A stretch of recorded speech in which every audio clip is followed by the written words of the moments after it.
Meus queridos irmãos, minhas queridas irmãs, que alegria iniciarmos mais uma vez o nosso programa Testemunho de Fé.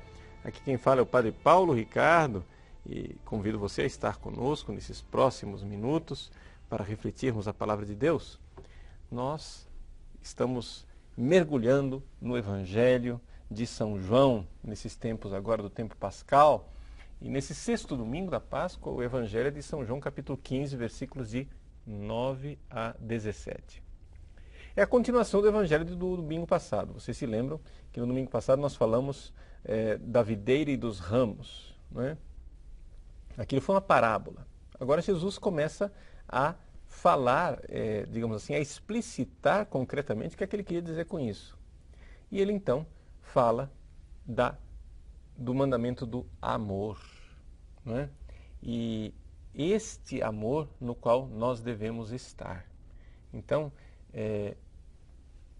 todo mundo conhece a formulação do mandamento do amor, como está no Evangelho de São João, aqui no versículo 12.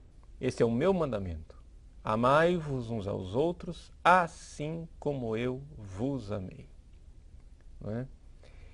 Vamos então tentar ver um pouco em que é que consiste este amor concreto de Cristo por nós. A chave de leitura do amor de Cristo conosco, que deve ser o amor que a gente deve oferecer para os outros também, é a palavra amizade. O versículo seguinte ele diz assim: ninguém tem maior amor do que aquele que dá a sua vida pelos amigos. Mas qual é a característica de uma verdadeira amizade? Bom, em primeiro lugar, nós entendemos que o amigo, ele tem que ter pelo outro amigo benevolência. E não somente ter essa benevolência, mas fazer algo de concreto pelo amigo, que é a beneficência. Então, essas duas características básicas, benevolência e beneficência. São Tomás de Aquino, no comentário a esse evangelho, já reporta toda a sua belíssima doutrina sobre a amizade, que está também na Suma Teológica. Ele diz o seguinte, vejam, a gente quando ama uma pessoa, nós podemos ter um amor de benevolência ou um amor de concupiscência. O amor de concupiscência é quando a gente não ama o outro. Na verdade, a gente ama o que é que o outro pode oferecer. Vamos supor uma pessoa que te dá dinheiro. Então você ama aquela pessoa porque ela é rica. Ela faz coisas para você e você, no fundo, você não quer o bem dela. Não é? Então, é simplesmente um amor de concupiscência. Você deseja o dinheiro dela. Ou uma pessoa que te dá prazer, sei lá, a vizinha sua que faz docinhos gostosos e você de repente gosta dela porque ela faz comida gostosa. É amor de concupiscência. Ou então aquela pessoa que bajula você o tempo todo, que diz que você é maravilhoso, e etc. E alimenta a sua vaidade. Tudo isso é amor de concupiscência. Um verdadeiro amigo, ele tem amor de benevolência. Benevolência quer dizer o seguinte: eu quero o bem da pessoa. E eu quero o que há de melhor para ela. Ora, o que é que realmente é querer o bem de uma pessoa? Querer o bem de uma pessoa é querer que ela seja salva, é querer que ela vá para o céu, querer que ela seja de Deus, que ela participe da felicidade de Deus. Isso é querer o bem da pessoa. Benevolência, volere quer dizer vontade, querer. Né? Eu quero o bem daquela pessoa. Então, a primeira característica da amizade é que ao invés de ter um amor de concupiscência, eu preciso ter um amor de benevolência, eu preciso querer o bem daquela outra pessoa. Jesus nos chama de amigos. E ele diz, né, que quer o nosso bem. Ele diz assim, né, permanecei no meu amor. Porque se a gente permanecer no amor dele, nós vamos depois ter alegria. Eu vos disse isso para que a minha alegria esteja em vós e a vossa alegria seja plena. Então ele quer o nosso bem, porque assim como ele, Jesus, permanece no Pai, se a gente permanecer em Jesus, estaremos sempre junto com o Pai. Essa é a felicidade do céu, essa união. Ele quer o nosso bem. Jesus é amigo porque quer que nós estejamos com Ele no céu. Esta é a benevolência. Ele quer o nosso bem. Deus não ganha nada. Não ganha absolutamente nada com a nossa amizade. Ele já é plenamente rico na felicidade dele. Ele não precisa de nós. Deus não é carente. Quem precisa somos nós. Deus quer o nosso bem. E exatamente porque Ele quer o nosso bem, por exemplo, é que Ele é ciumento. Deus não quer que a gente tenha outros deuses. Porque se nós tivermos outros deuses, isso é a pior coisa para nós. Então, por isso Deus diz, né? Não terás outros deuses. Por isso Deus diz, amem-me, amarás o Senhor teu Deus. Isso é querer o nosso bem. A melhor coisa que nós poderíamos fazer para nós mesmos é amar Deus. Então vejam, essa é a primeira característica da amizade. O amor de amizade que Jesus tem conosco é um amor de benevolência. Né? Então, vejam, quando a gente pega esse mandamento, amai-vos uns aos outros como eu vos amei, a gente entende então como é que a gente tem que amar os nossos irmãos. Se Jesus me amou com benevolência, ou seja, querendo o meu bem, querendo me levar para o céu, querendo a minha salvação, como é que eu tenho que amar o meu irmão? Só tem um jeito, querer a salvação dele. Querer que ele realmente seja de Deus, que ele se salve. Então, isso daqui já vai um pouco orientando a nossa vida. Porque você começa a ver o seguinte: querer que o seu irmão seja curado da cachumba, da gripe, da osteoporose, do câncer. Você quer o bem dele, claro. Mas o bem verdadeiro, o bem maior, é querer que ele seja salvo. Então, quando você tem uma pessoa doente, você reza para Deus pedindo a cura daquela pessoa, você tem que chegar e dizer: meu Deus, eu quero que essa pessoa seja curada. Mas, sobretudo, eu quero a salvação dela. Se é para ela ficar cheia de saúde e perecer no inferno, então pode deixar. Mas se é para ela ser curada e isso ser um passo a mais para ela se salvar, ótimo. Gente, nós temos que entender o que é o verdadeiro bem. O verdadeiro bem é o céu. E o verdadeiro mal é o inferno. Diante da possibilidade de nós nunca vermos a face de Deus no céu, qualquer mal aqui dessa terra é uma trivialidade. Se amanhã estourasse uma guerra atômica e o planeta inteiro desaparecesse, toda a humanidade, 7 bilhões de pessoas morresse, isso seria uma trivialidade, uma bobagem. Um pequeno detalhe comparado com a tragédia, a verdadeira tragédia de ir para o inferno. Por quê? Porque essa vida aqui vai passar mesmo. Ou seja, você tem essa vida, ela vai acabar, esse mundo aqui, ele também vai acabar um dia. Não quer dizer que nós que nós queremos que ele acabe, nada disso. Nós não queremos destruir o mundo e devemos preservá-lo, viver essa vida, porque Deus fez essa vida para vivê-la e vivê-la bem. Mas só estou dizendo, fazendo uma comparação, ou seja, diante da tragédia que é nunca ver a face de Deus no inferno, a maior tragédia deste mundo é um nada, é uma trivialidade. Então, querer o bem das pessoas é querer a salvação. Se você ama uma pessoa, você quer a salvação dela. E se você quer aprender a amar uma pessoa, comece a rezar pela salvação dela. Segundo ponto, para interpretarmos esse belíssimo mandamento do amai-vos uns aos outros como eu vos amei. Se este amor é um amor de amizade, como Jesus está dizendo aqui, ele não somente tem benevolência, ele tem também beneficência. Benevolência é querer o bem, benevolere.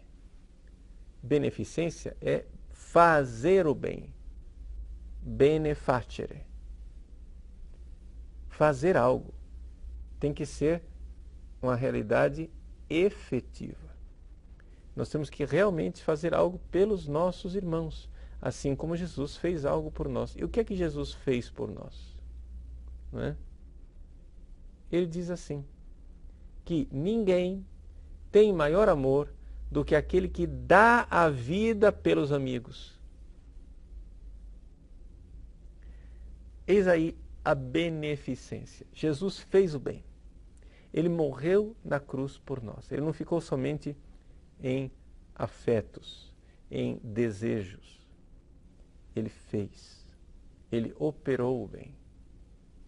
Ele veio como verdadeiro amigo dos homens, filantropo.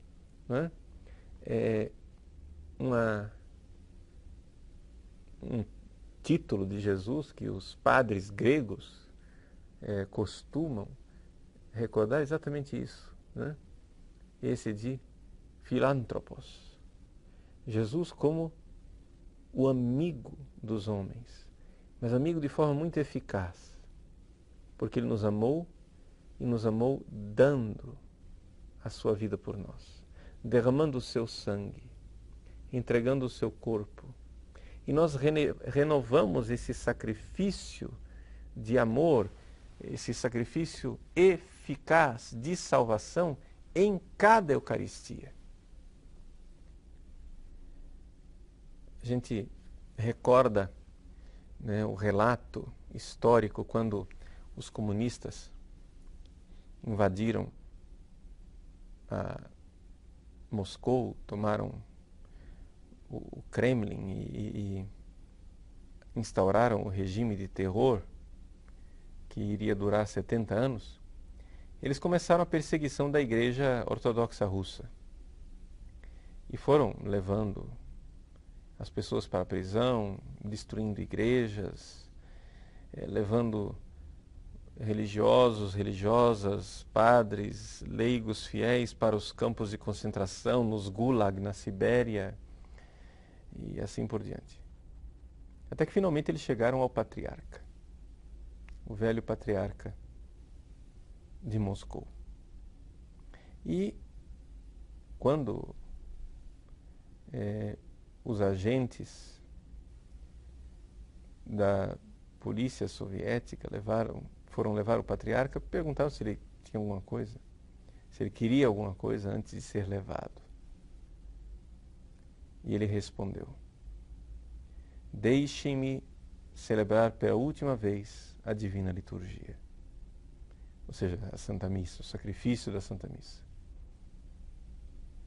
Com a certeza de que por este santo sacrifício o mundo será salvo. Vejam, essa é a fé. Essa é a fé da Igreja. Por aquele santo e divino sacrifício oferecido no Calvário e representado na missa, ou seja, tornado presente na missa, nós temos o sacrifício eficaz da nossa salvação.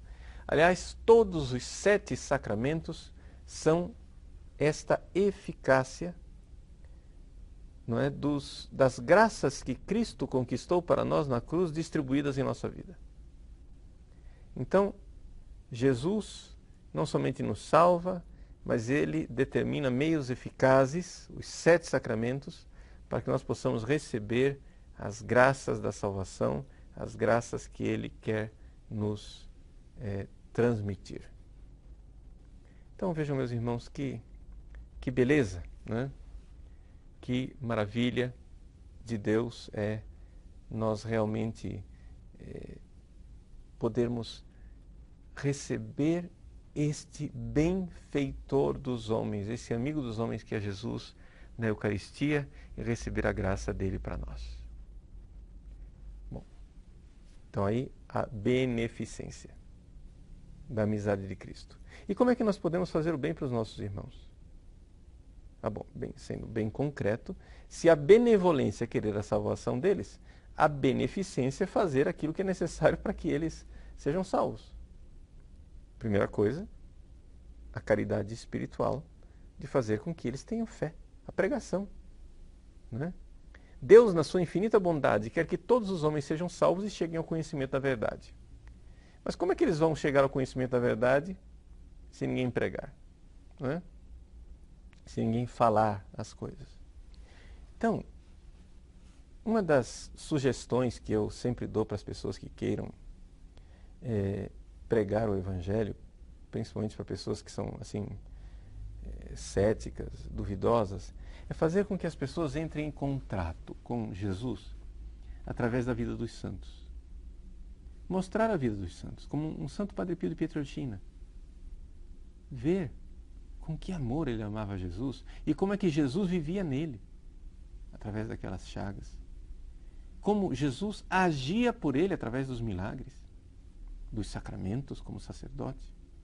Quando a pessoa vai vendo a vida de um homem extraordinário, como o Padre Pio, né, como São Pio de Pietrelcina, ele vai vendo que Deus não é um conceito distante.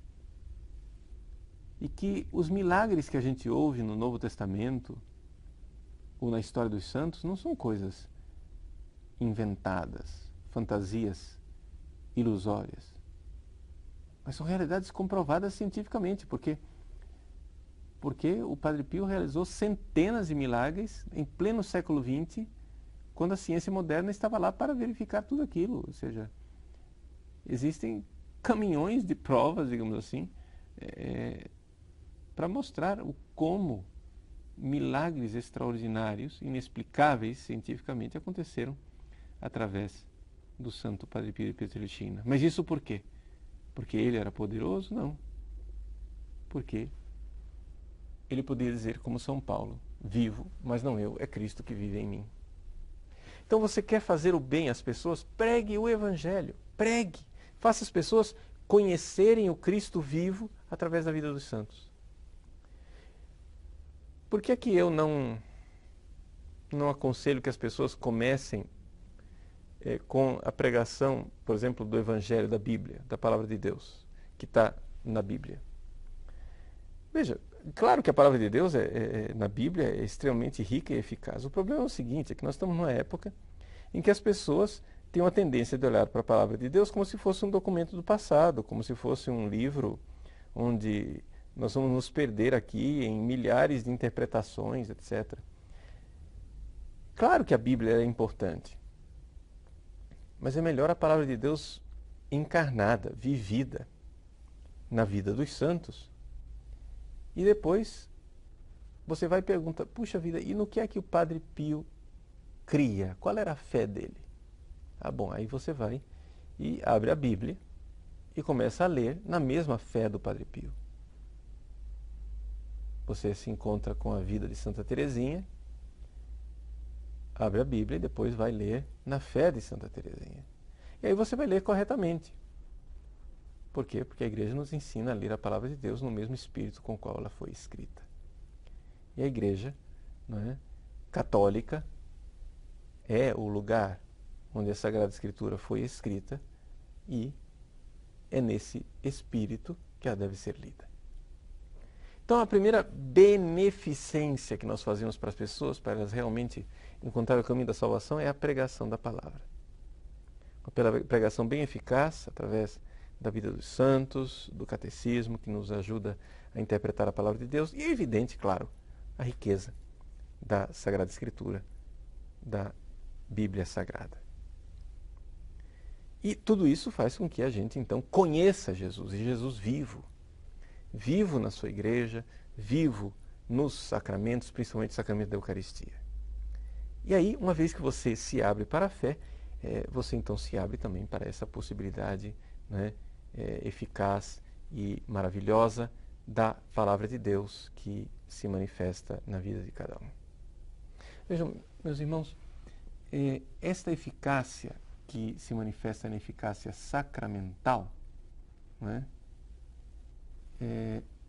nós temos realmente uma forma de levar as pessoas para Deus. Então, trazer as pessoas para a igreja, para os sacramentos. Se você ama as pessoas, você quer a conversão delas e quer trazê-las para os sacramentos e para a prática dos sacramentos cada vez mais frequente. Confissão frequente, comunhão diária, se possível. Porque ali está acontecendo a beneficência, né? O verdadeiro bem. Se eu quero o bem, e o bem que eu quero é a salvação, né? O meio eficaz para alcançar essa salvação é a fé através da palavra de Deus e o acesso aos sacramentos. É claro que daí então decorre toda uma outra série de realidades. Você pode também querer o bem da pessoa porque você quer que ela se cure de uma doença, porque você quer que ela recupere um emprego, não fique desempregada, porque você quer que o sofrimento que ela está passando agora no divórcio seja superado, ou que ela largue e deixe as drogas porque está se fazendo mal. Tudo isso, claro, tudo isso também é querer bem.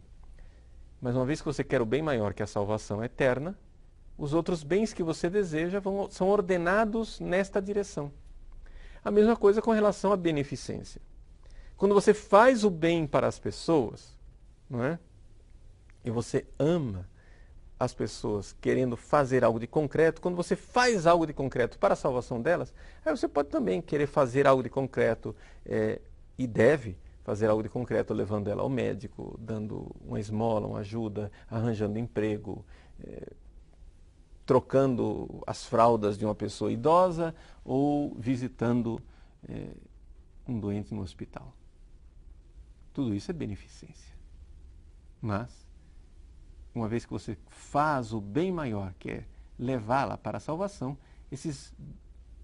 essas beneficências menores, elas são ordenadas nessa direção. E aí a gente começa a compreender, né, o que realmente quer dizer esse mandamento. Amai-vos uns aos outros como eu vos amei. Como eu vos amei. E assim que Jesus nos ama, quer que nós sejamos seus amigos, quer que nós estejamos nessa profunda comunhão com Ele. Ele nos escolheu, Ele nos designou para que nós também sejamos instrumentos que outras pessoas sejam chamadas e escolhidas por Ele, né? E assim a gente entra nessa dinâmica extraordinária do amai-vos uns aos outros como eu vos amei. É necessário recordar que para Santo Tomás de Aquino, a caridade, esse amor extraordinário de Deus, tem essa marca especialíssima de ser um amor de amizade. Alguns teólogos ficam graduando o amor, dizendo assim, existe o amor caridade, que é o perfeito, o amor filia, que é um amor imperfeito, que é o amor de amizade, e o amor mais imperfeito ainda é o amor eros. Para Santo Tomás de Aquino, filia verdadeira e caridade não são duas coisas realmente distintas. São distintas sim, porque você pode ter uma amizade falsa, digamos assim, uma amizade de concupiscência, mas o verdadeiro amor de benevolência, a verdadeira amizade, realmente é a amizade em Deus, é a amizade na amizade de Deus. E não há verdadeiros amigos se não são unidos pelo Espírito Santo e por esse amor caridoso de Cristo, que é o que nos diz Santo Agostinho no seu livro das Confissões.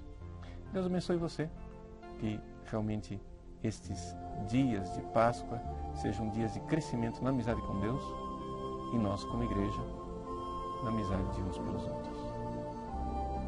Em nome do Pai, do Filho e do Espírito Santo. Amém.